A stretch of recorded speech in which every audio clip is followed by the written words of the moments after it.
Hello and welcome to MGP585.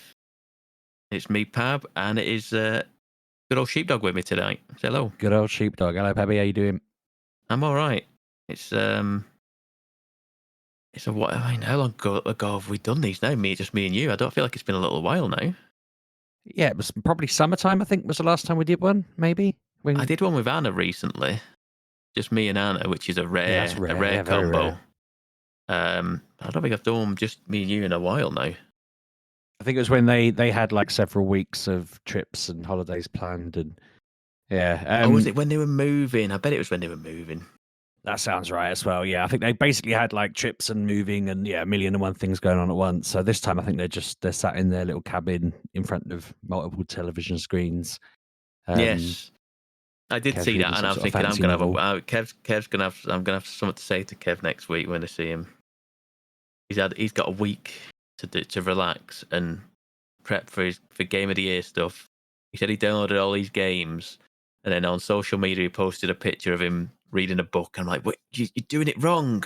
I mean, you didn't see what his other end was doing, so he might have had a game in his other end. No, he's not though, is he? Let's be honest, he's not. He might Anything, be. I don't know, really. He's just got Balatro on his phone. That's what he's got. Probably. I haven't read a proper like a book in so long. I can't. I mean, I dare say I've probably never read a book to completion.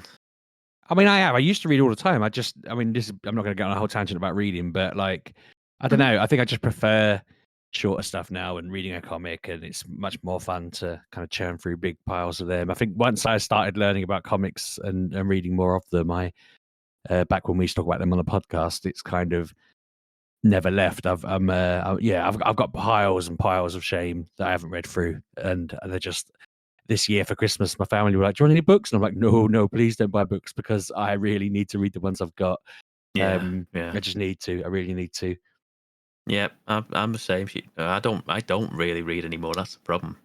I didn't read. I claimed at the time that The Wicked and Divine was my favorite book, and I didn't read the last book. I was waiting for it to come out and just never got to it.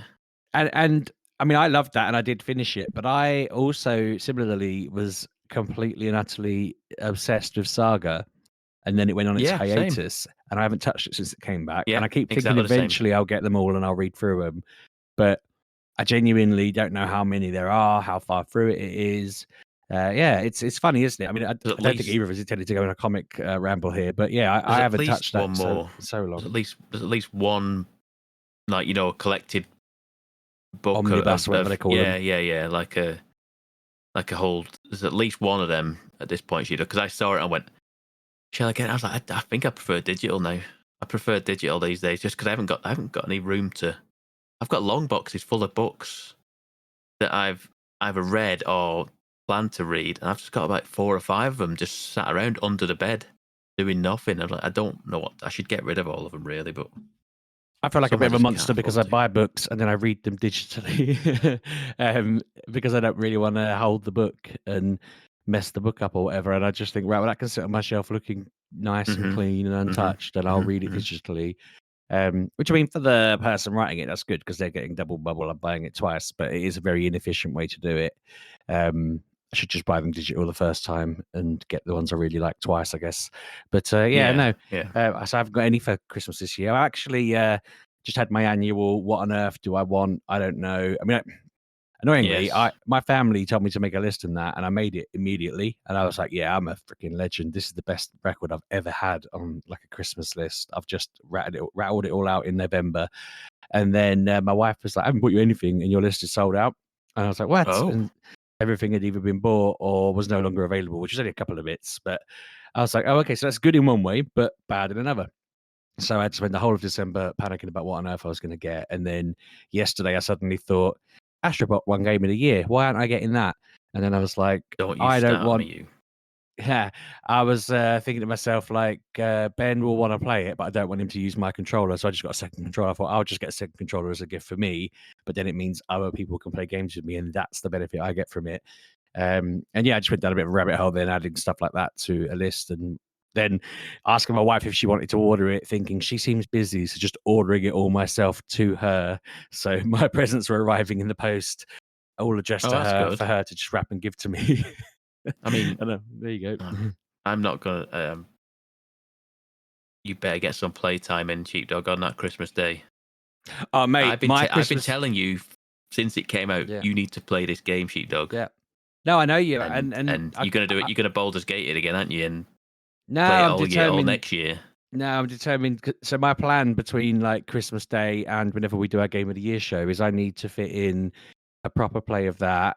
I've got Mario Party Jamboree coming. I could talk about it in this episode because I played it in the week, but I'm receiving Sonic X Shadow Generations. Yes. And I can't remember what else. There was something else that was coming in, and I was like, I get a few games that are meant to be good this year popping across the line right at the death. So I'll have a crack on them, and yeah, by the episode, I should be clued up. Good. You need to spend your Christmas playing Final Fantasy Rebirth so that can claim its rightful place. But the problem is with that Sheepdog, I'm not going to play that because I didn't play the first one, and I feel I feel like it's. People say, "Oh, you can play without it." You're like, no, you can't. Don't be daft. I was standing in my kitchen earlier today, making a cup of tea, thinking to myself, it is so frustrating that is absolutely the deserving game of the year in everything, and it hasn't won the main one. It's not going to win our one because I'm the only one who played it. It won soundtrack, didn't it? Yeah, this is what I mean. It keeps getting honourable mentions, and I'm like, God damn it! It should be. It's honestly so good. It's so perfect. But I mean, it's difficult, Sheepdog. It's difficult because it's too big for a quick play to get all those smaller boats in it. But you got to look at it like it clearly didn't do something right because it lost Anna relatively quickly. I fully suspect she'll play that later and realise that she's fine with it. I don't really. Do you know what I mean? I don't remember what she didn't like at the time, but it's a lot of times with games, they're things she's looking forward to. She doesn't initially get what she thought she was going to get from it, and then she plays it and says, "Actually, this was really good." And I fully suspect that it will get a review in 2025 that's glowing. But I was thinking to myself, everyone raves about Baldur's Gate being perfect for the reasons it is perfect, but like Rebirth is that, except you don't choose your own story because someone really good wrote a good story first try, and you play that instead. Do you know what I mean?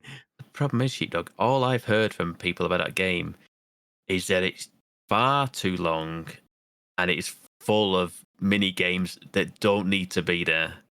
And you don't have to do them. No, but it's just there's a lot in there that doesn't. It can be chopped down and probably cut a third of the game off, and it probably make it a lot better game.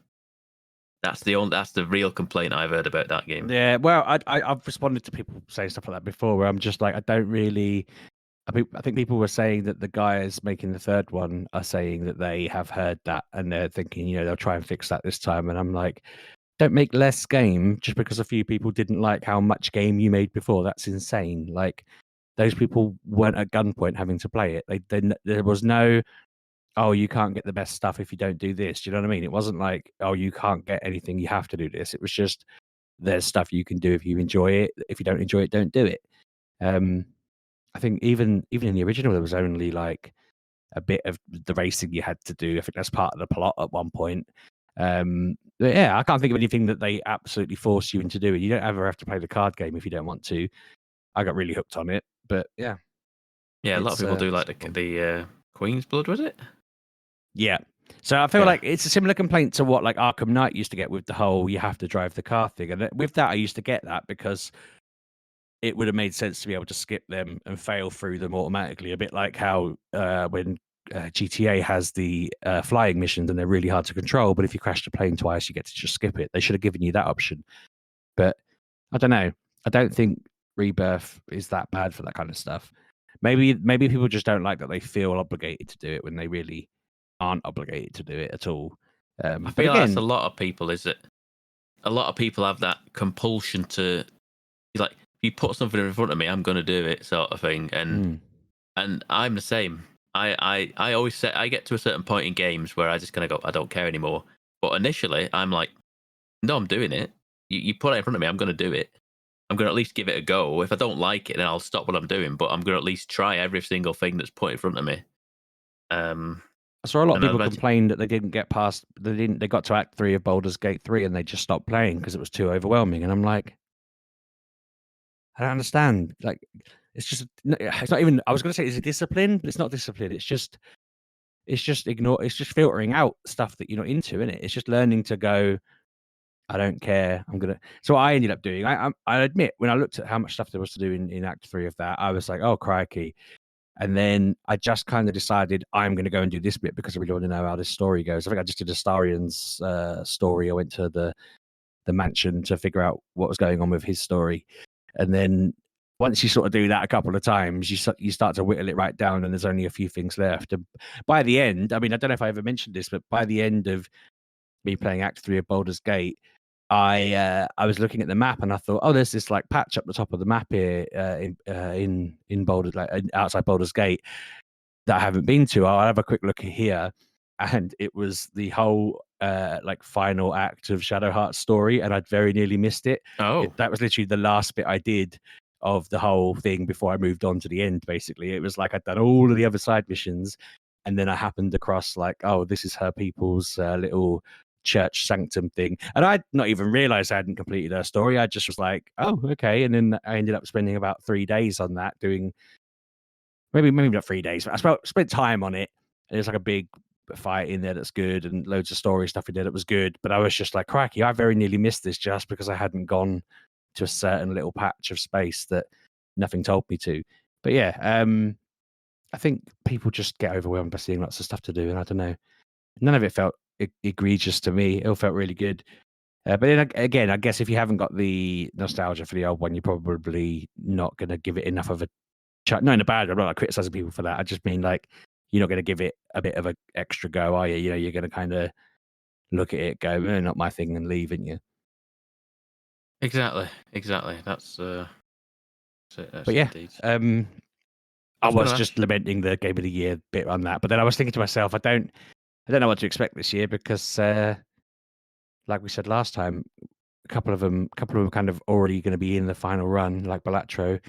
It's mad to me how much that has got into it. Every time I mention it to someone, they go, I love that game. But yeah, what were you going to ask me? Sorry? Not game related, Sheepdog. Not game related at all. I was just going to ask you how your week's been. How you got any shenanigans this week? Any floods this week, or any insurance claims? Do you know what? I don't think so on the insurance claims. I am at a point now where I have to actually run through my week to think, did I No. Like, one thing I am worried about is I got a message from Zurich, who are doing my bathroom one, just going, you know, thanks for talking to us. How do you rate our claim processing service? And I was like, you ain't processed it yet. Yeah, they were just like, let us know how we did. And I'm like, hang on a minute, what have you decided? And I keep meaning to ring them, but then I think I see the email at night, and then in the morning I forget to ring them. So I'm just sat around thinking I really need to actually get on the phone to them and say what's happened there. But beyond that, no, my week was I broke myself a little bit. Obviously last week I broke myself in other ways, which I didn't realize how much damage I'd done with that. That's not been fun. I thought when I was telling the story that it was all, oh yeah, it's fine, and then it was like, actually no, I've quite severely burned myself, which wasn't great. But that's fine. And then I think, I mentioned you on WhatsApp, but I didn't talk about it on a podcast. So about a year ago, they announced when Sonic 3 was coming out at the cinemas, and I told my youngest, I said to him like, oh, Sonic 3 is coming out like 5 days before Christmas. And for the past year, he has been like asking all of our like, voice activated people's names I can't say out loud because it'll activate mine. How many days till Christmas? And it'll go, there are 78 days till Christmas. And then he'll come to me and he'll be like, Sonic 3 is out in 73 days.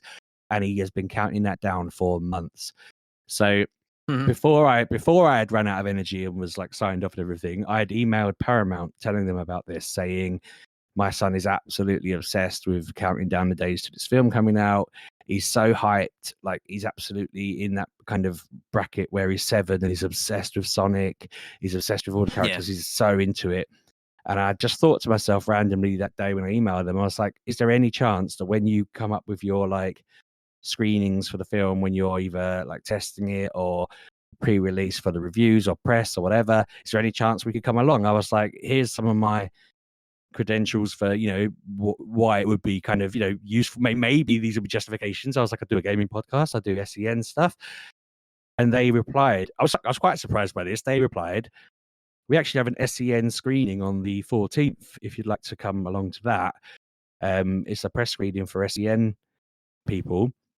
And I was like, I did not expect that. I thought the podcast I've been doing for a decade would be the reason that we got invited, the gaming one, to this gaming film. But they were like, oh no, you've got an SEN screening, come along.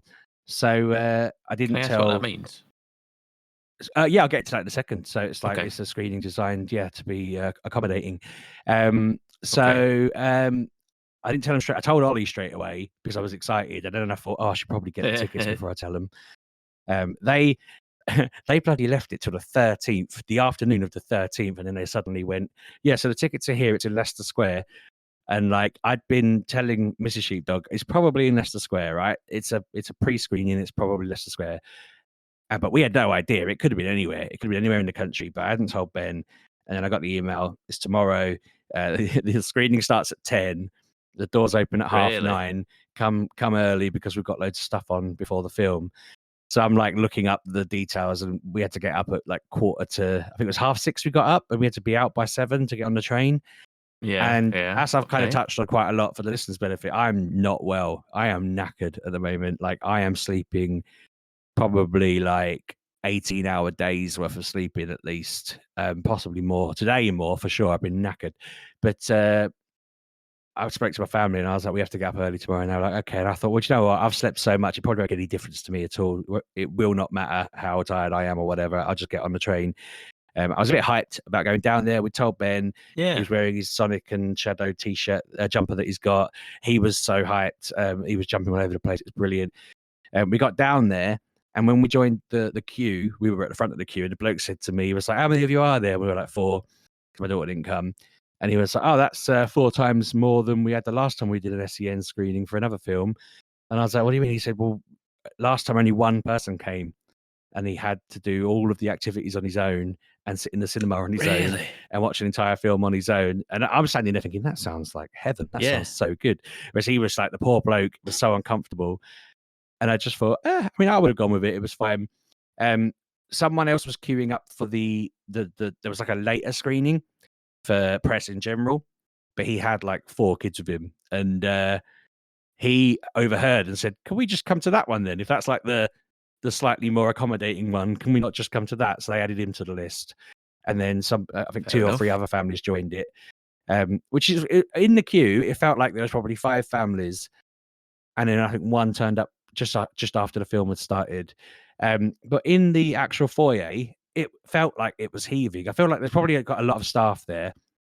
But in the queue, I felt like, God, there's so few people. So when they let us in, it was honestly so cool. I felt like I'd love to know how my sons felt walking in there, because it had Sonic screens. All these TVs along the wall were just all Sonic characters. The floor was all Sonic, so it had like speed versus power and stuff like that written on the steps as you went up them, and like Sonic and Shadow's faces facing each other. And you walked up these steps after you kind of signed in, and there was Sonic standing at the top ready to greet you. So my son had a picture of Sonic. While like that was really fun. And then for mine and my wife's benefit, someone immediately handed us like croissants and a drink, and we're just like, welcome in. And that was like, okay, cool. We should have start feasting here now. And then my son got a tattoo of Shadow on his arm. And then he got to go and show Shadow, because Shadow was standing further down in front of a screen for photographs. And he showed Shadow his tattoo, and him and Shadow stood there for a minute, posed. We went on a bit more, and they had a whole table set out for decorating biscuits at a table. So he painted Shadow on a Sonic-shaped biscuit, while Ollie had like a lightning-shaped one that he just got every single 100,000 he possibly could fit on it, every bit of icing, every bit of colouring. He just stacked it up on this biscuit to extreme lengths. And then they asked to see them at the end, and Ben's looked really cool because he put an effort in of making it look like Shadow, and Ollie's was just a mess. And he's like, do you like mine? And they're like, yeah, really good, yeah. Trying to get it into a bowl for him. And then we tried to eat it. He was like, it tastes disgusting. I've covered it in too much colouring. While they were doing that, I was eyeing up this massive box of plushies that was there, and I was like, how do we get one of them? Like, what's this box of plushies? I want a Shadow plushie. What do I do? So it turned out that you had to play Sonic X Shadow Generations, and then if you played it, they gave you a plushie. So I queued up waiting for the boys to finish their biscuits and overheard the man telling someone that it was the children who got the plushies, not the adults. And I was like, God damn it. So I was like, Ollie, will you, do you want to play this game? And he's like, not really. And I was like, you get a plushie. And he was like, And I'm like, can you go and play this game and get me a shadow plush? And he's like, maybe. And I was like, no, like we don't have time. The film starts in 10 minutes. Go play the game, get me a shadow plush. So he stands there playing the game. And then when he's done, he's over talking to the man while I'm just filming Ben having a go or something. And I can hear him going, my dad wants me to get Shadow. And the man's like, oh, does he? And he's like, yeah, but I don't know. And then I can hear the man being like, you get what you want. And I felt really like awkward. So I'm like, Ollie, it's fine. Really? Like if you want someone else, get what you want, mate. Like if you've seen something you actually want to get, you told me you didn't want anything, just grab something. So after I catch up with him, he's bloody picked tails, and I was like, you son of a gun, like you told me you weren't getting anything. And then I went to the thing with Ben, and I thought, you know what, I'll convince Ben will just want something random. If he doesn't pick Shadow, I'll convince the man to give me a Shadow, because now he knows I'm a loser. Now he knows I want one. I'll just appeal to him, put him on the spot. So Ben's there picking up a Knuckles one, and then he's picking up a Shadow, and he's standing looking at both of them, and he's getting a bit like the Shadow one's much smaller than the Knuckles one. And in the end, he put Shadow down, and I'm like, yes, he's picked Knuckles. So I turned to the guy, I was like, can I just have a Shadow one? And so he starts picking one up, and then as he's picking one up, Ben picks up the smaller Shadow again, and then he's just really like, I don't know what to do. And the man sort of says to him, we do have bigger Shadows over here. You can have this one. And Ben was like, oh, brilliant, because I had solved his problem. He wanted the Shadow one, but he didn't want the small one. So Ben like delightedly takes that, and I'm just like, I can't really justify demanding one. I can't really be like, can I have one as well? So I had to just walk away empty-handed and feel really like hard done by Ollie had just completely betrayed me, bless him. Which he just lorded over me for the rest of the day, which is very cheeky. So then, yeah, after that, I think we had to wait for like 5 minutes. They had like the food and drink kind of behind the counter thing. We had some drinks like that they just put on, and they called us all into the cinema. And in the cinema, where it became an SEN screening, was they had the lights kind of slightly up, like it wasn't fully dark, which I was a bit nervous about. Like, how's that going to affect the film? How's that going to affect? Surely the screen needs complete darkness, but it looked fine. It looked completely normal. When we got in there, they had popcorn and drinks on all the seats ready for everyone as well, which was really cool. And the boys were quite excited about that. That felt, especially walking in, and it's all laid out for you already on the chairs. So we got to pick where we wanted to sit, and the film comes straight on without any ads. It wasn't like we had to sit through all of that. It just came on. That's brilliant. Which was cool. They had subtitles on, which was part of their SEN thing as well. So like if people were deaf, there was a couple of people who came in who were signing to each other. And so obviously that was good for them. Yeah, the film just played all the way through from start to finish without any kind of, delays or whatever. Some of the children needed to move about a bit, which everyone was fine with. They sort of said, look, this is a very relaxed screening. It's the SEM one. Don't worry, if you need to get up and go about, whatever, just do it. So, for Ben, for example, he really was a bit of a fidget butt and wanted to sit in the aisle for a little bit and stuff like that. But everyone was cool with it. It was fine. So it just ended up being a really nice experience because we just sat there, just watching it, and no one minded anyone moving. And they were comfy enough seats. It was a Cineworld, so it was like good seats, nice screen, everything. The film was fantastic. Like, I'm not just saying it. You know what I mean? Not saying because I got to watch it. The film was genuinely awesome. Sonic 1 and 2, I feel like I love those films. I think they're good films, but I feel like they're about Sonic and his human family, and it's like very funny and wacky and whatever, and it's got like the sister-in-law and her wedding and all those sorts of plot lines. Whereas this was way more Sonic focused. It was Sonic, it was Shadow, it was Robotnik. It was all about just their past, the history of Robotnik, the history of Shadow, Sonic and Tails and Knuckles trying to learn to work as a team. It was very, like, I almost felt bad for the human actors from the previous films, like I can't remember the bloody names. The man and woman who adopted them as their parents were in it, but pretty much every other human character only had small cameos because they didn't have a part to the plot. And that's good. They weren't shoehorned in, but it was like, it was more about Gun and these Sonic characters that have been in loads of games and stuff like that. And so it was very much focused on Sonic lore and Sonic nods. And if you're into Sonic, you're like, okay, I recognize that song, or I recognize that thing. There was loads of Sonic robots that were in it that, that did happen in the other films, but there was a lot more of them in this one. It felt heavy on this is a Sonic film made by someone who knows their Sonic stuff. And yeah, it was just genuinely good. And the boys loved it. They rated it really highly. There was a moment that I will love forever where something happened in the film that I'm, not even going to remotely describe. Something happened in the film, and I kind of went like, "Oh wow!" Like I was just impressed. But as I went, "Whoa," the boys went, "Whoa," in perfect unison with me. Like all three of us just went, "Whoa," and it really made me think. I have basically created two mini me's here. Like we are basically these three little nerds who, we're in our element. I've been buzzing about. I'm looking forward to people seeing it. It's one of those things. It's a bit like Final Fantasy Rebirth. Like when that came out, and I kept every now and again I'd see something like, I don't know, a review that wasn't glowing, and I think, I don't understand this worldview. What on earth? I genuinely am like, if this film comes out and it doesn't have like a sweep of positive reviews, I'll be surprised. Like I've not seen a bad word said about it, and I really enjoyed it. And what's his name? Bloody Jim Carrey. I couldn't think of it. I kept thinking Carey. I couldn't think of his first name. He was just really good as Eggman in it. He always is, but I just felt like he'd leaned into it more even this time. Like, yeah, it was great. And Shadow was so cool. Keanu Reeves' Shadow was just like extremely cool.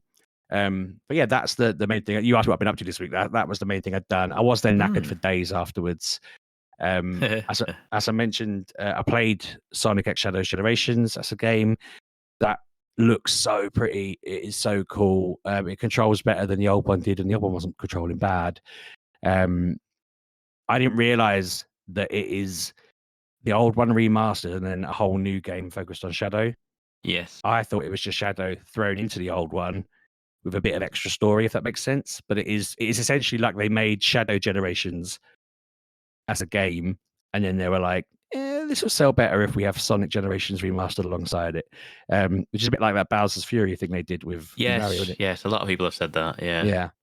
So I hadn't read that anywhere. I just thought that was funny. I should have realized that'd be something people would say. But yeah, no, it was very cool, very pretty, very, very what you'd expect from a Sonic game. Do you know what I mean? I'm not going to try and explain to people that it was running fast and doing the puzzle kind of running there, but it was just cool. It was nice to see it. I'm excited about getting it for Christmas. I'm looking forward to just seeing it on a big screen in 4K. I ordered it on my PlayStation because I just wanted to play it on. I thought out of all my devices other than my PC, that's the one that's the right one, I think. Yeah. I don't think the Switch will play it, but I don't think it'll put out. That's it won't it. put out that resolution. No, but you're right. You won't get the benefit of it. And I wasn't sure. The new one's out next year, Sheepdog. So I mean, it's exactly like 8 years old now. It'll be 8 years old in next year, so it's struggling a bit now. I'm looking forward to that because they're talking about how it's going to be more powerful than a PS4, but handheld, and I'm just like, that seems crazy. The world is really doing good things with tech like that, and it's going to be fun seeing all of that stuff. I don't know, Sheepdog. It better be more powerful than a PS4. Well, it's a Switch, isn't it? There's the PS4 came out in 2013, and it was notoriously underpowered then. Yeah, but so I mean, it might be more powerful than a PS4 Pro. Then that's probably saying to be something. Fair, probably right. Yeah, I don't know out of the two whether they meant the Pro, but what I was more getting at was that was kind of I know what you mean. Full HD and yes, very good for its time. Well, not very good compared to a PC for its time, but very good for its time. Yeah, they're not going to make it a PS5 level, are they, for handheld and docking? I don't think they can. I mean, no, they're just going to, like you say, if they can make it like as powerful as, like you say, a PS4 Pro or a Xbox One X sort of thing. So like 2020 level of power, then yeah, because I've got no problem with them, always being a gen behind, but making much better games. Well, they just stand in their own. They stand in their own in their own lane, sort of thing, doing their own thing. But when everyone ports games to it, because the Switch is massive, and everyone wants their games on this system, it just shows how behind they are, because all the ports to it look and play considerably worse than the rest. So it's just my worry was it would just feel like I was playing with the wireframe of the game rather than the game. Yeah, PlayStation 5 is probably the way to go. Yes, I'm super hyped to be playing that when the time comes, because I think it's going to look great, and I've got the second controller, as I say, to play with Ben. So you got no hand-me-down, Sheepdog. You got a new controller. You got your hand-me-down to pass the old one down. Well, I didn't get a good new controller. I was gonna get a nice new one for full price, and then I happened to see a white refurb on Amazon that was like 30 quid, and I just thought, you know what, sod it. Like, rather than giving him the perfectly fine one, You've been I'll give him this one. You've been ad lad. You've not been keeping an eye out. The actual base controllers have been 40 quid in recent weeks. No, I know. To be honest, I was raging because all month I've been looking at this really pretty red one that was like 30 quid. And when I went to buy it, it had gone back up to 60, and I was just like, what's... And the problem was, I kept thinking to myself, I can't get a controller for someone else to play for my... Do you know what I mean? I was like, I'm getting this gift so that my wife or my son will play games with me. Like, they should get it. Someone else should get the bloody controller, not me. And I kept thinking I'd have another idea. And then when I decided, no, what am I doing? Just sort it. Just do it. Stop being a weirdo. It was like... Too late. I honestly think the price must have changed overnight. It's just typical me to delay. But God, I felt like a weight lifted off me when I finally made the list and bought it. I was like, it's finally done. I'm in a similar boat where everyone's asking me, and I go, I don't really have anything that I particularly want.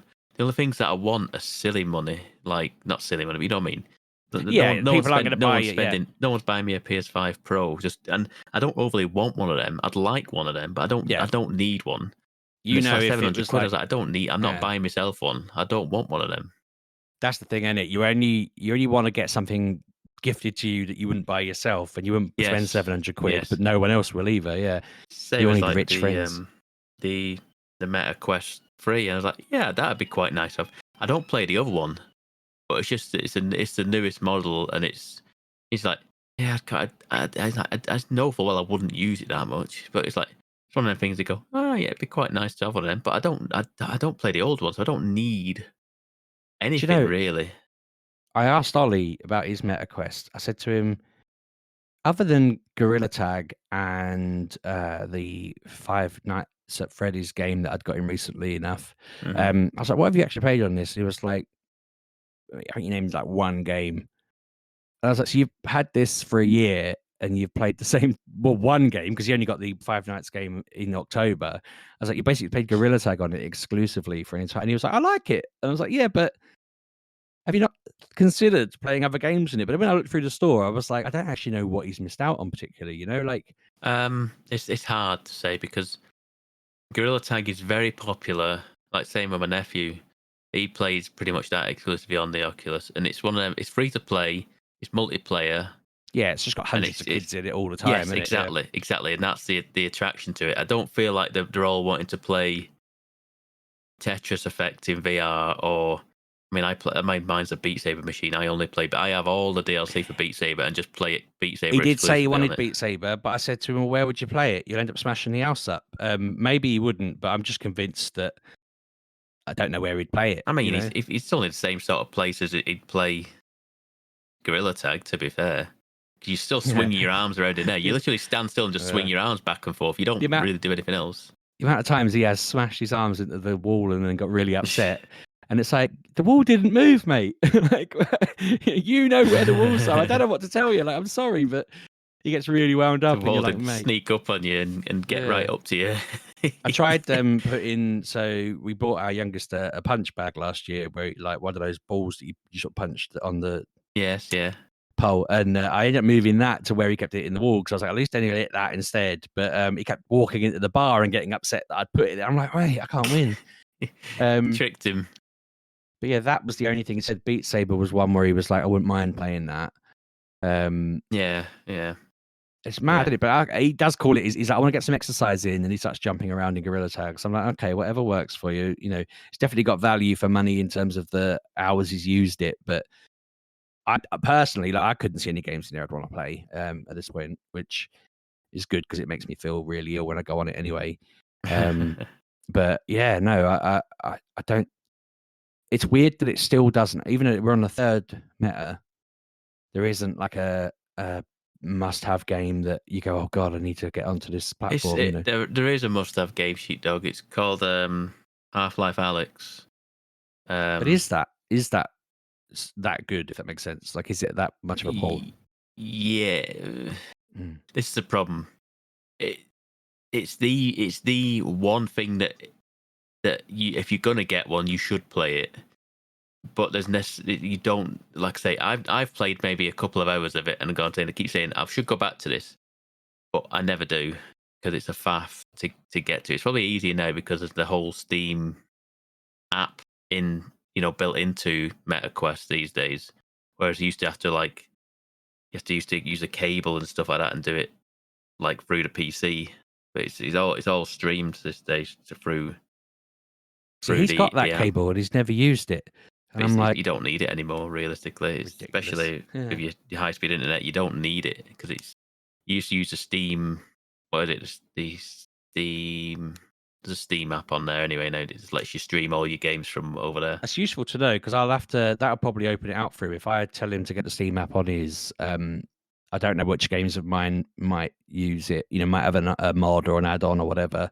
Yeah, I'll go for a look. I kept saying to him I'd research how to get Minecraft working on it. I don't even know if you can. I just assumed you would be able to. Probably doing a lot of side loading, possibly. I don't know though. You have to. It's all modded stuff in it, that stuff, and then you have to side load that into it's not going to be in the the meta store sort of thing. It's something you'd have to side load into, and you can do that stuff. It's not hard to do, but you'd have to probably follow some YouTube videos to figure out what you need to do. Typing it on my phone now just so that I can read it after the podcast. Because I know I'm like, I have conversations with him where I'm like, have you thought about doing this? And then I don't bother looking it up for him, and he's not going to remember to do it. Because I kept thinking the same with Fortnite. He plays that, so he's fallen into that perfect like teenager trap of he goes on his headset and plays Gorilla Tag all the time, or he goes on his Xbox and plays either Minecraft or Fortnite. And it's like constantly I'm trying to be like, have you considered playing this award-winning game or this amazing story? He tends to play them on the 3DS or the Switch when he gets hooked by something. And it is, he does get heavily, like he was playing that Pokemon Alpha Sapphire the other day, and he played that all the way through and absolutely loved it. So he does have time to do that, but on the other stuff, it is just the one game that all of them are playing. It's funny to see it kind of play out like that. They all just go home and get on Fortnite and chat and get on Gorilla Tag and chat. It's fun. Yep. But yeah, I mean, that's most. Other than that, for my week, by the way, like I've only really been playing the Pokemon card game. I've noticed they've changed to there's a new pack out. Yeah, that's done me in a bit because I'm 15 away from finishing the other pack, or at least a number, at the top when it says out of 226. And that's now right. obviously Still got the other packs there. Well, all of the Wonder Trades are now for this new one, pretty much, and I think the past 4 cards I've got have been through Wonder Trades, the new ones. So I'm sort of nervous that I'm not going to get the last. I'll keep focusing on them. You have to like use that dust, don't you, to get the rest of them then at that point. I need to open enough packs to get more of that. I've used it all on ones. You know what the issue is with that as well? Because I thought, that's a good idea. Then I'll just undo a load of new packs, and then I'll use that dust to buy all the stuff in the old deck. Then it's different dust. Is it really? Thank God you said, because I was just thinking, well, maybe if I just do that. I was like, I'm gonna put all my cooldown points into it'll buy it, get a load of new packs on this new set. This would be great. And then I looked and I was like, oh, it's a different dust. I was like, oh, you swines, you dubbed me there. So it's like I'm opening these new ones and I've got like 30 dust off of these new packs. I made a mistake where I thought, oh, I've got 7 electrodes. I'll sell 2 of them because it seemed to suggest that I could sell them. So I ended up buying 2 electrodes. So now I've got 9 electrodes because I misunderstood what I was pressing. I tapped it to 2 and pressed buy or whatever. I don't think it said buy. Okay, maybe I pressed. Maybe it says buy. Anyway, I did 2 thinking I was selling 2 and it added 2 to my inventory. So I wasted 2 of my bloody buyable card points on something I already had 7 of, and I was just so like, because I think on some of them it can be exchanged as like a tag. Yes. So I assumed that meant exchanged for points, and yeah, misunderstood. So that set me back quite a bit, and I haven't really recovered from that bit because I was like, I would have been able to. Well, I've only been 2 ahead essentially, but the point is, like, I'd been looking through, like, if I get this and this, then I'll be able to win more because these are good cards, and then I couldn't get them. So that set me back quite a bit. But I'm guessing, like Kev said, the pack leaves soon, so I need to keep hammering. I'm wondering if it does. I hope it doesn't. I wonder if they're just gonna, like, they don't retire old packs of packs of cards. When they bring a new pack of, a new set of cards out, they don't just bin the old ones off and they don't sell them anymore. They still sell different versions of the old ones, don't they? So, and this is digital. It's not like as if they're making, But if not. they're always there, won't it stop? It will prevent people from spending. Like I was looking at it thinking, well, I'm not gonna start putting money into it to bloody catch up with get the last 10 or whatever. And then I was like, am I? And I was like, no, I'm not. I refuse to. I can't. And then I thought, well, there will be people that have gone, right, I need these last 10. I'll buy a load of, gold and sort it out from there. Yeah.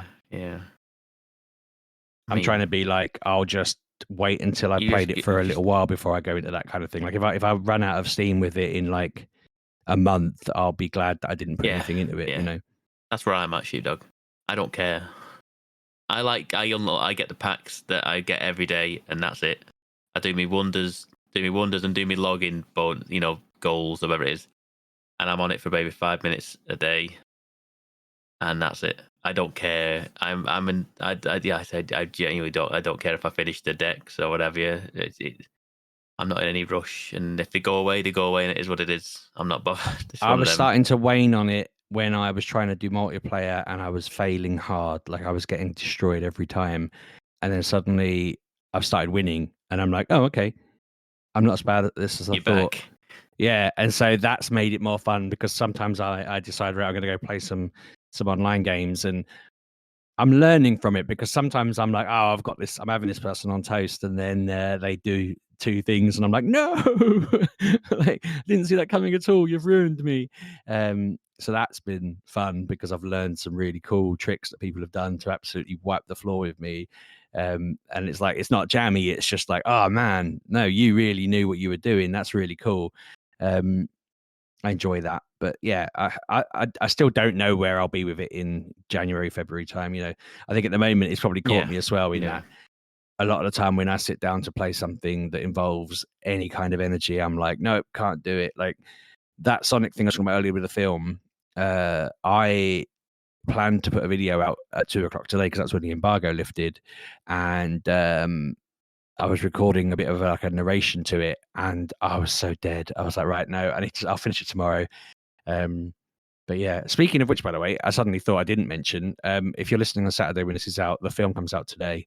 I should mention that. Oh, there you go. So yeah, Saturday the 21st in the UK, 20th if you're in America. Time to come out, isn't it? Yeah, normally I think films come out like different days of the week, don't they? But it's the pre-Christmas film. I know that a lot of the posters are saying like out Boxing Day, even though actually it's out out the 20th and 21st. Really? Because in America it's a big thing, isn't it, to go to the cinema on Boxing Day and watch the new Boxing Day film. So, yeah. But yeah, no, it's out Saturday, and it is well worth watching. And yeah, I think that's everything from me. I've burned your ear off with all my shenanigans this week. But have you played anything else? I've played a few things, Sheepdog. I'm going to tell you something first. Oh, here we go. Do you know what? I saw something in the week. I thought this happens to me, and nothing ever happens to me. Where like stories like you see things, and I go, "What the hell?" Do you know what the griddy is? The what? Sorry. The griddy. The griddy. People listening will know what the griddy is.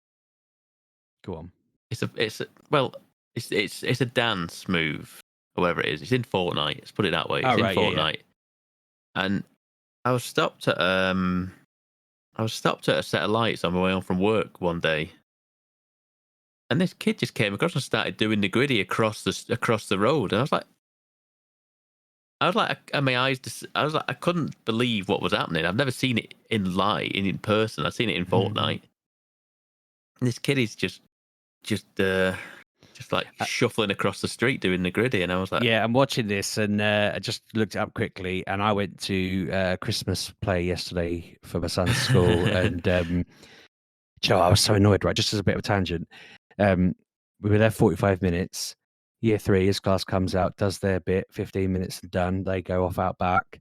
I had to sit through year 4 and 5. I have no interest in year 4 and 5. None of my kids are in that class. Why the hell didn't they just let us go? Why did I have to sit through it? But anyway, when year 4 did their like each individual group did their dance bits, turns out, yeah, like all the boys did the griddy. That's what they were doing. yeah. But yeah, no, I was seething. I was sat there. I was like, I am literally dead on my feet, and I got to sit through 2 more classes. You of know, just get up and go. Just go nip to the bathroom and just why are you taking your coat then? Yeah, I wouldn't have got away with it because we couldn't have taken him with us because he was sat out in his class with his classmates, and so even at the end when I was like, right, shall I go home and put the oven on? I was told I have to wait and tell him how good the play was. I was like, yeah, I suppose I will. So I had to wait around, but I was dead on my feet. Should have just sat at the back where your CPAP machine and just had a nap. I did think about having a kip. I did. I didn't think I'd get away with it because I would have snored, but I did consider it. I also tried to discreetly open Pokemon TGC, whatever it's called, and the bright white screen lit up so brightly in the darkened room that I just had to be like, oh, that was an accident. I put my phone away, and I felt really annoyed then. I was like, damn you. Have a dark mode, for goodness sake. Yeah, it needs one of them. God. But yeah, no, sorry, I interrupted you. So no, you're right. You're right. Like, really it's just one of the things that I see. I rarely see things like that, and I was like, I could not believe what was happening in front of me. I was like, I'd never thought I'd see that in real life. A kid hitting the griddy across the street while the Lollipop Man stands there. Anyway, games that I've played more Indiana Jones. Not a ton more, probably another 4 to 5 hours, I would say. My initial thought, I wasn't like, it wasn't grabbing me. I didn't mind what I'd played, but it wasn't like grabbing me. I think me powering through the end of Dragon Age the previous week, and I kind of was like wanting more of that kind of thing, and this is not that game. But I do think like I watched some of the films when I was growing up, but they weren't like, there's certain things in my family that were never like a big deal. So like my family weren't obsessed with Star Wars. My family weren't obsessed with Indiana Jones, Michael Jackson, things like that. But then we were obsessed with Sonic and Mario, So Indiana Jones has never stood out to me. So whenever they release a game or a film, I'm like, who's this for? And then I realized actually I'm the minority there. Most people love this. But yes, I haven't heard much hype about indie this time at all, really. And is the game's not good, or is it the story, or is it just the timing? It's the opposite. It's the timing, because this missed the cutoff for the Game Awards. This missed everything, and normally, traditionally, if you put your game out in December, it's normally sent out to die, sort of thing. It's not that the games are bad, but it's like they just sent out. They've missed the Thanksgiving, like, Christmas window to buy your games. I'm like, people are traditionally, it's like, get your games out before Black Friday, sort of thing, and they missed the window for that. They missed the cutoff for the Game Awards, so it'll be eligible for next year's Game Awards. But this game is critically loved. This is getting 9s and 8s out of 10s everywhere, and people are saying this is in contention for, this is the dark horse for Game of the Year. This is like the one running under the wire, sort of thing, trying to scoot in to get into people's games of the year, because it's good. It's a damn good game. It's very good. I let it kind of, like, one of my friends said, you kind of just let it kind of wash over you, so to speak, and just kind of let it just kind of sit in it, sort of thing. Because my initial thought was like, have you seen any Indiana Jones films? Yeah, I've seen. So like like Indiana Jones is, like, to me, a little like fast paced, like scenarios happen, like and a scene Yeah, happens, and you yeah. ping, you're moving somewhere else. That scene happens, you're moving It's again, you're set moving again, pieces, you're isn't moving it? again. Yeah, I mean, and you've also got to suspend a little bit of disbelief if he's swinging from a thing or he's in a fridge or whatever it is, Yeah, yeah. And like I've got to think, well, that's a film. How do you make a game out of that? And they made a game about that by making set levels. Yeah, when And you said it, I was like, they're called levels, perhaps stages. yeah, but it's a big, like, not an open world, but it's a big like level. And like, so I'm in the Vatican, and there's lots of stuff going on. And like for me, it was like I want, like, Indy's here to find out what's happened to his cat mummy, and he finds out, and then he moves on. You're like, that's like, yeah, fair enough. You could do that, but it's not. It doesn't make for much of an interesting game. Like, your game will be done in as long as a film will be, because you go in there to there. It kind of peppers out like side quests, more filler, to actual pad out a game sort of thing to make it what it is. And my initial thought was like, I'm just going to play, because I just couldn't. I wasn't ever in the mood to go back into this game and like go and wander around the Vatican sort of thing. I was like, I just want to get on with what the next bit. Yeah, The thing is, like, piece, yeah. I was like, I'm just going to play an hour at a time, and I found myself it just kind of took over me. Like I said, I just kind of let it kind of like wash over me and just kind of like absorb myself into the world. And I kind of really like it now. I kind of let it sit with me for a bit, and I have enjoyed what I've played. So like you do side quests, like things just pop up, like mysteries could turn up, and you go and you go and try and do these one mystery, and you wonder about. I turned it all on easy, by the way, because as much as I do like stealth, I hate the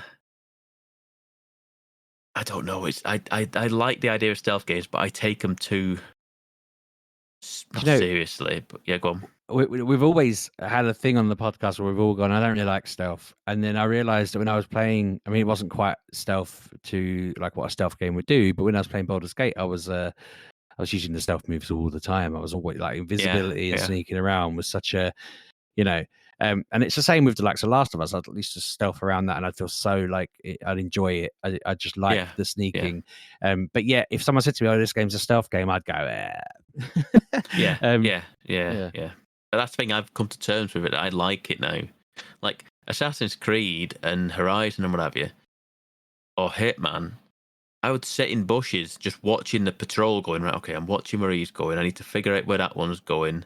Okay, he's going over there. I'm going to grab him, pull him in here, and we're going to move over to that side and just sit there. And I'd literally sit in bushes for 10 minutes just watching a patrol figuring out what I'm doing, like figuring the plan of action. I was like, oh, this is my kind of thing. I've always thought you were sort of very it was like stealth weren't anything that I really liked, but it turns out I do kind of enjoy doing it. But it's like I think I find myself I prefer third person these days to first person. Like I say, Assassin's Creed, Horizon, Hitman, they're all third person, games where you can see around your peripheral, so if there's enemies around. But if you're in first person, you can see like in front of you. You can't see what's coming up behind you. You've got to spin the camera around and have a look. I get what you mean. It's really so trying to stealth is sometimes very difficult when you don't. But also you don't know like how far. Like if you're crouched behind a block, you can't see over it. But can someone see over the top of that block down and see a bloke crouched behind a wall? Like you don't know how much they can see and you can see when you're in first person sometimes.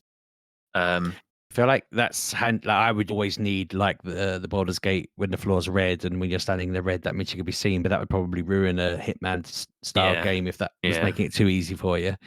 Like I say, I turned it down too easy. I had it all on like medium. I was like, this seems fine. But I turned it down too easy. Just like, what, I don't. If stuff does kick off, which they inevitably do, then I'm not getting into a brawl and I'm dying and having to redo things. I'd rather just enjoy the game for what it is. So I've turned it all down to the easiest difficulty. But yeah, I've just enjoyed myself doing like random side things. And like I did a side quest where I had to find pictures of the giants. Or I had to find evidence for the giants of something like that. And I had to you do a lot of taking pictures in this game. You get given a camera early on, and you take pictures, and then the pictures you can it's a lot of it's like in Latin and stuff in the Vatican, and you're taking pictures of these things, and you're looking, and then you can figure out and put like the notes and whatever from that. Because he can read Latin, I can't, but he obviously then deciphers it for me. But yeah, you take these pictures, and it's like I couldn't figure out where this last picture was, and then he says, "Oh, I should go back to Antonio, which is one of the your priest friend in the Vatican who's helping you." Right, and then it kind of I was like, this feels like it's bugged because I've got 9 of 10 pictures, and it's not telling me what to do. Antonio's just giving me another quest. I don't know what it wants me to do because this quest I'm doing now, it's kind of just come to a dead end. So I was like, I don't know what I'm going to do now. That's right. I'll go and do this quest for Antonio, and it's only simple. He wants me to do this. I went to this different area. I found what I needed to take a picture of in that quest. I was like, you smart game. You kind of I kind of came to a natural dead end, and it kind of snuck the answer in under the door. Just figuring out, I'm doing something else. I went, oh, that's what I want. Do you reckon they tested brilliant. that to see whether people? That's the intent. That's intentional. Yeah. Because the fact that I came to 9 and he went, and I was like, there's no marker on the map anymore for where I need to go. And then he said, and then Indy says, oh, I should go speak to Antonio. And I was like, I'm doing something. So I've rambled around for a bit before I going back, and I went back to him, and he gave me the quest and then figured it out. And I was like, oh, genius. And there's tons of puzzles in this game. I did have to look up one puzzle because it's like two. I'm taking pictures of the screen, going right. There's a document here, and there's 2 documents that I need to look at. One has it's like a cipher of like a coded thing, like a code that he wants me to figure out what I'm meant to the answer. And one's like a codex, like a grid of things. Like this letter is what is this number, so you need to figure out like a coded lock sort of thing. And I couldn't for the life of me fathom it out. I fathomed every other puzzle out so far, and I was like, I don't know what it is. I looked up the answer, and then trying to.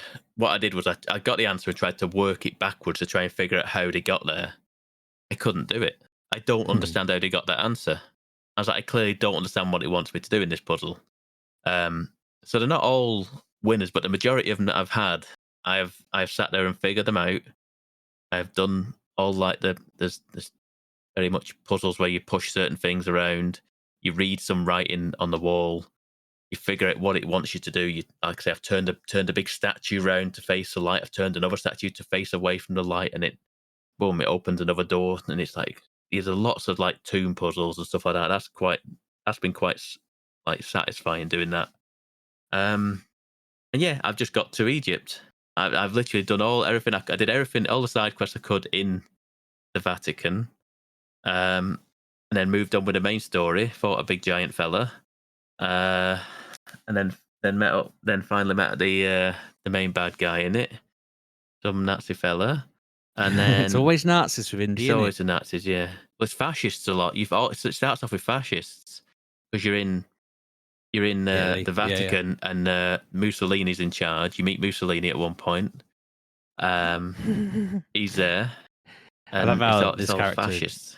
He meets everyone, doesn't he? Well, you don't meet him. He just happens to be there. You're hiding round the back, listening to a conversation going on between Mussolini and some Nazi fella. So now I'm in Egypt now, but like these levels are vast levels, and you initially think, oh, it's not that big, and then you find like there's a door that you end up going through that you didn't think was a door, and there's a whole other part of the level, and more puzzles and more stuff going on. So yeah, I've enjoyed my time with it. Like I say, I'm slow rolling it. I'm just slow rolling this game. I think this might sneak into my 5. Oh really? Wow. Okay.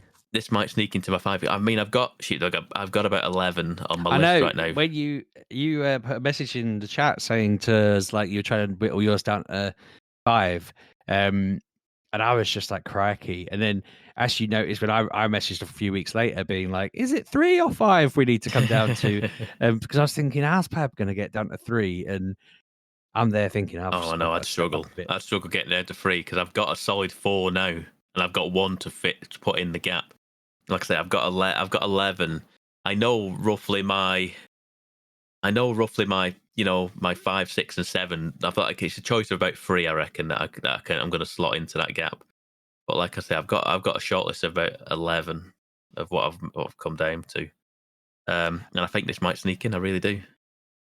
No, cool. That's good. I mean, it should. It always Yes. bothers me when a game is played really late on, and then it feels like it somehow isn't worthy of it. Because you're like, well, it is worthy of it. You know, it's came out this year. Yeah. It can't win Yeah. any other way. I think part of my Well, problem with all of this every year is I forget stuff I've played, or but it just helps that I've got a show notes in front of me, well, even and though I even then read though through it all. I realised the amount of times that I have a quick go on something new on Game Pass and then forget to bloody talk about it on the podcast. I need to keep notes through the week. I'm an idiot, and we all know I'm an idiot. But it happens, or I'll play something with Ollie for a bit because he's shown me it, and then I'll be like, I could have talked about this on I the mean, podcast. that helps. I mean, you need to open your Xbox before not the either the Yeah. podcast or something. Just go if it's anything recent. I open Steam before most podcasts and go, what have I played this week? Look through my list. Look through the games that are on there that have and it sorts by most recent, so it knows what I've played recently. Yeah, whereas I'll go. I mean, I'm pretty sure I haven't got anything I've missed this week, but I will sometimes go and eat my dinner. I mean, I've already eaten this as well, but I'll sometimes go and eat my dinner every Saturday. I'll be like, oh, I didn't talk about these 2 games I played, and for goodness sake. And I'm like, oh man. And then by the next week, I've completely forgotten because I'll look at the past 5 days rather than the past 7 days or whatever, the past 8 days. I am. I'm looking forward to having my brain fixed. Like that is where I am. Genuinely, like, not to go on a mad like tangent again, but like I was looking through my stuff on this, and this has been a problem since at least 2022, if not 2021. So I can't wait for them to fix me because when they do, like, God, I just feel like I'm gonna. Hopefully, they can reverse it. I don't know. I'm assuming they can. But yeah, I might be able to remember what I bloody played, and it'll be good, won't it? I mean, it's also it's an age thing, Sheepdog as well. At a certain point, you ever just get to the point where you go, "Wow, I'm getting old now," and forgetting I mean, I things. do. My oldest turns 16 in a week. Well, about 2 weeks. Wow, And that just seems insane. She wowzers. introduced us to a new boyfriend who's like 17, and I was like, what? It just felt like for a split second it felt wrong, and I was like, no, you're literally like a couple of months like apart in age. Like it's not that. Anyway, that's again a tangent, but yeah, I do feel old, but I think everyone's Yep. been saying to me, yeah, you're bound to slow down, you're getting old. And then I'm like, no, I've spoken to a doctor and it turns out I am particularly broken. So yeah, it's a mixture of that and that. Anyway, I need to stop harping on. Have you played anything else other than indie? Yes. The Game Awards were last week. They announced new faction in Helldivers 2. Oh, Of course, that then sparked up the Helldivers machine of people all like, right, we're doing Helldivers. I was like, okay, doing Helldivers. I'm not a fan of them. The Illuminate is the new faction in there. This is now the 3rd faction. It was the bugs, and then there's the robots, and then the new faction, which is Illuminate, which are like an alien race, I don't know. They what they do is they come onto like colony planets, like a it's like like if Mars was colonized and they have like like you envisage like they have like these like big dusty deserts and they have like a big colony like city kind of thing. yeah, like a dome or something. Yeah. It's Yeah. like it's similar to that. It's not a dome, but it's like you can imagine like a futuristic city, but it's like on a dusty planet. And they have these big walls around it. And basically, what's happened? These aliens turned up and just kind of like zombified the humans on the planet. So you used to have hordes of like these zombies like attacking you all the time, and they all have similar to the robots and the bugs. They have like their bigger, stronger bugs, like the Titans and what have you, or the Chargers and what have you. And it, it's one of these things that just needs to be. I need to play and get used to. Because like initially we played only bugs, and when we played against the robots, we hated it, and then we grew to figure out what we needed to do with it to beat the robots, and we started playing the robots as well. But I still think playing it against the bugs is the best gameplay right now. I don't mind this new faction. It's brought the player base back. I'll tell you that much. The player base was like similar levels to when it came out, when this was announced and released immediately. I love it when games can do that. Yeah. Just bring everyone back in. Yeah, they've done that, and like I say, they have like these aliens. What we don't like at the minute is like the big Titan creatures equivalents. Like you get like a rail cannon strike. You'd call a rail cannon strike down, and it would one shot like a Titan. With these ones, they have like an overshield on them, so a rail cannon strike will down the overshield, and then you've got to down this like robotic machine, like alien machine. It doesn't one shot things anymore. So you've like effectively got to have two rail strikes, because you've got one to take the shield down and then one to kill it.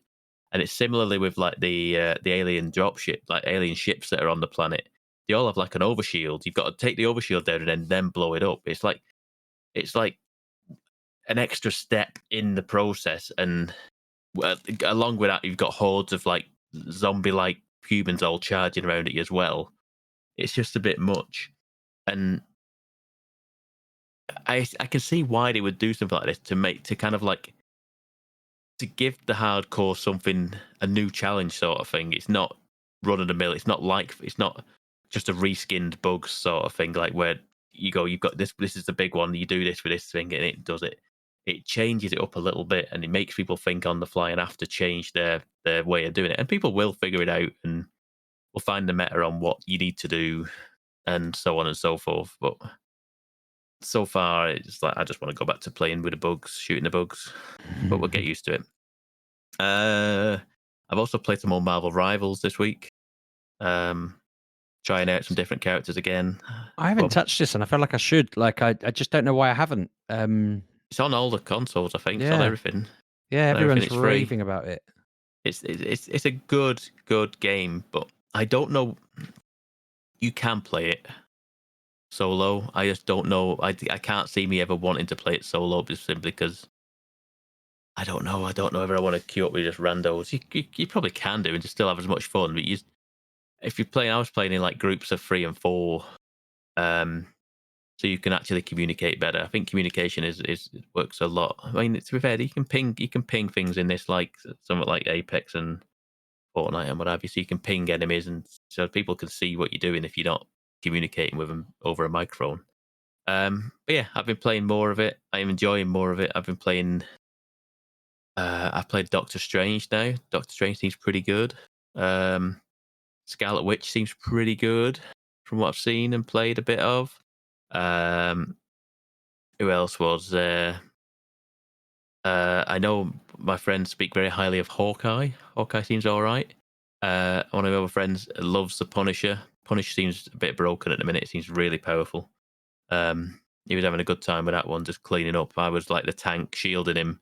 He basically gets on a massive turret gun and just starts wailing on people.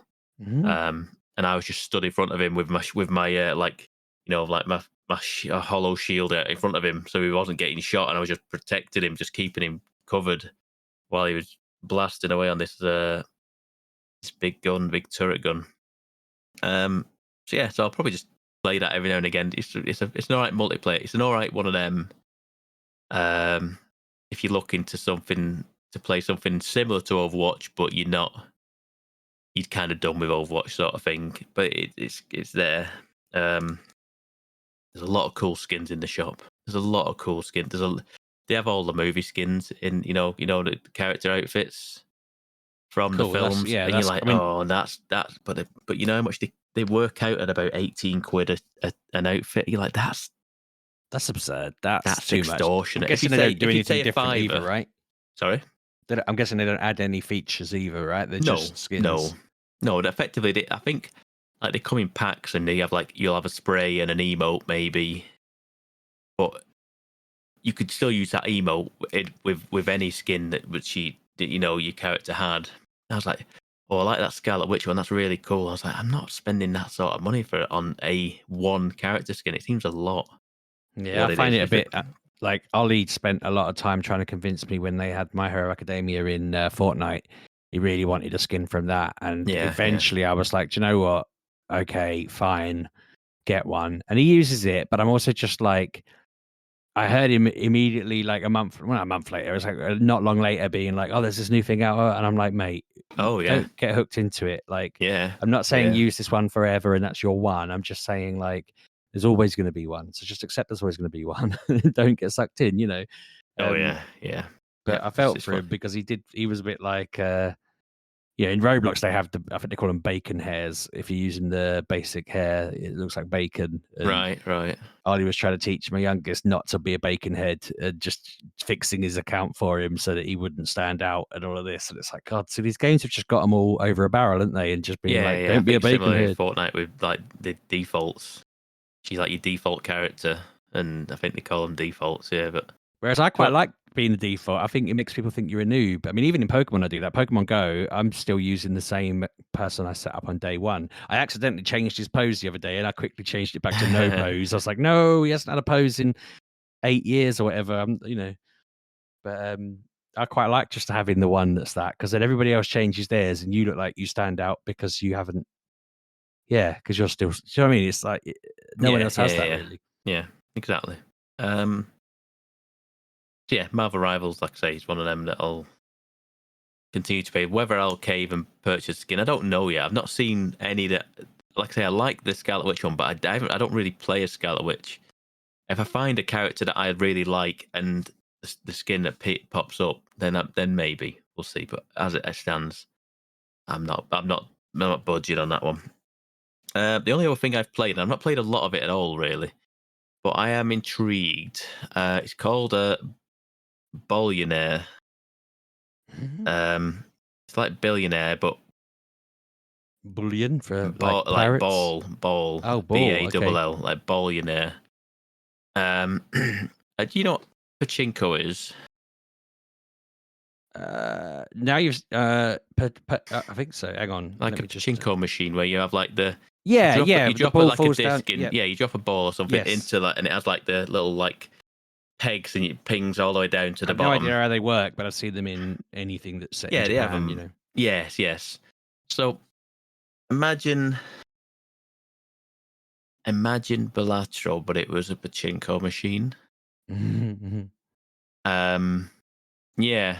This one was brought to my attention a couple of months ago, and it actually came out last week. So I was like, okay, I want to check this out.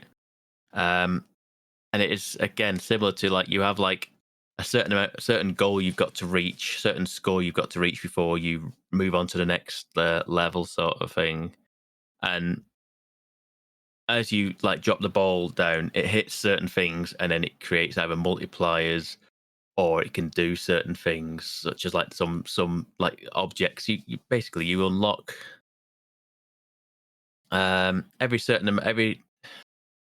I'll say basically every time the ball runs through your pachinko machine, you get like given like 3 options to pick from, pops up, and it goes, right, okay, this one's this, and this. You take your pick, and some like might just like bounce the ball back up if it hits that one. Some might triple your score if you run through this one and don't hit anything else.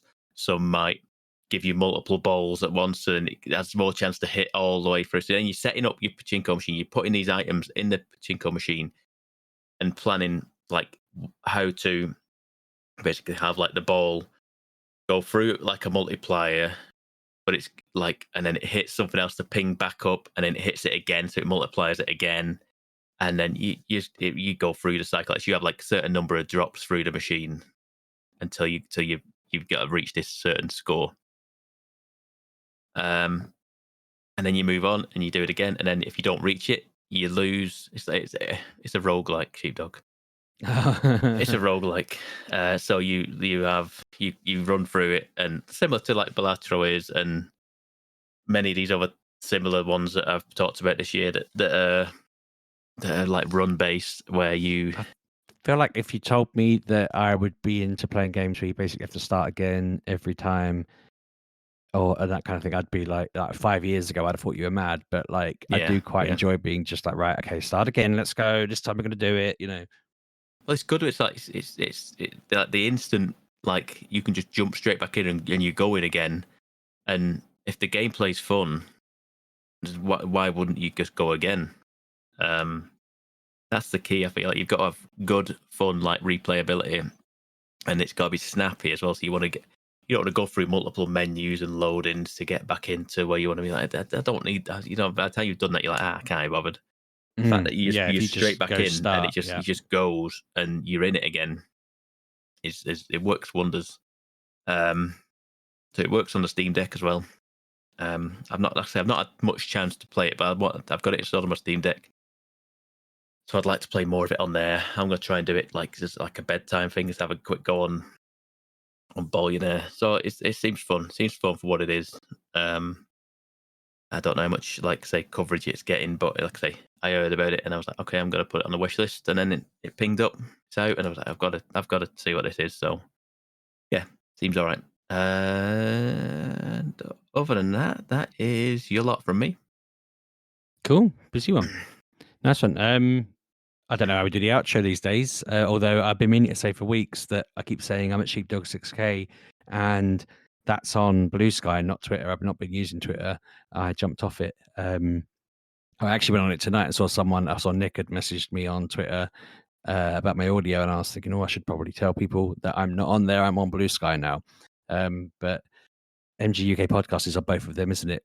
Blue Sky. Mm-hmm. I added it on Blue Sky, but Twitter's still the one where that is mostly. You're on both as well, aren't you? I'm on both at Pab 1986. Cool. I made that real hash of that ending. But our next episode will be after Christmas at this point, won't it? Because Kev and Anna are back. Yes, I mean, it will be for us and the listeners, because obviously it comes out afterwards. But I think are we doing a game of the year the next episode? I think so, because it'll be the 28th. Because then it will be pushing for Zeitgeist then after that, won't we? Yeah. That's the plan. The Zeitgeist might end up being like the first one of the next year, which feels dirty. Well, it will be. But I mean, there's not much of an option now. Yeah, we can't release 2 episodes in 1 week. That'd be insane. Right. Well, have a Merry Christmas, everyone. Hope you have a great one, and Santa brings you everything that you were hoping they'll bring you. Indeed. Let us know what you get in the response things you can do on Spotify and all that. People use them now and again. Use them more. It's great. Yes. Yeah. Thanks for listening, folks. Have a good week. See you later, folks. Bye-bye.